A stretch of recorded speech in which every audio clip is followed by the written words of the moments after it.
I am not proud of it, but I've spent 2 years of my life making the best snake AIs ever conceived.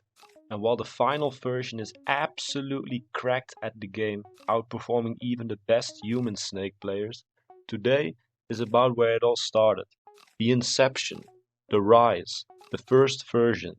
And while this version is an absolute pain to watch, it does solve the two hardest problems in Snake, which are not dying and not trapping yourself, which also means, well, not dying.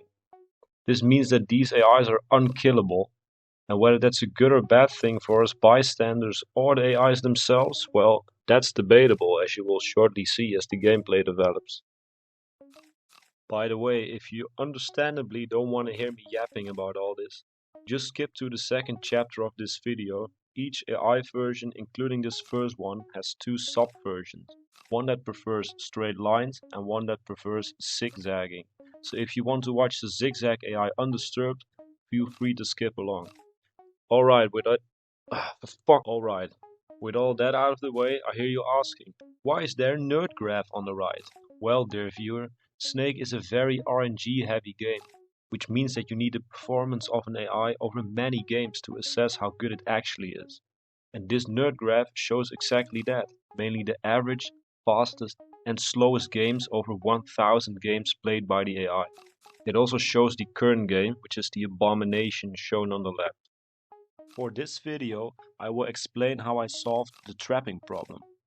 Because it is by far the hardest problem for snake AIs, since you have to see many moves into the future to notice that you are fucked. However, I noticed a very easy solution. I noticed that trapping can only happen in two cases. Case 1, if the snake travels next to its own body part and in the same direction as that body part.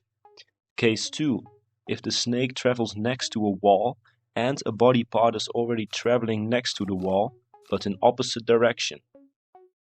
I found this movement constraint that makes sure that case 1 and case 2 can never occur. You can see that the snake can only move right in odd row numbers and only left in even row numbers. The same is true for only going up in odd columns and only down in even columns. This does give the snake only two move options in each square, which does mean it cannot always take the most efficient path, as you can clearly see in the gameplay on the left. However, the snake can always reach any square on the board, even when under this movement constraint, which is why I use it. So with those problems solved, why do I still call it an abomination? Well, because it's a greedy bastard.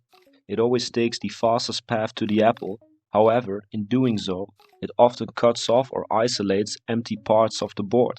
And when the snake is very long, this means that the snake has to wait eons before it can enter those isolated parts again, meaning that if the apple spawns there, it's screwed.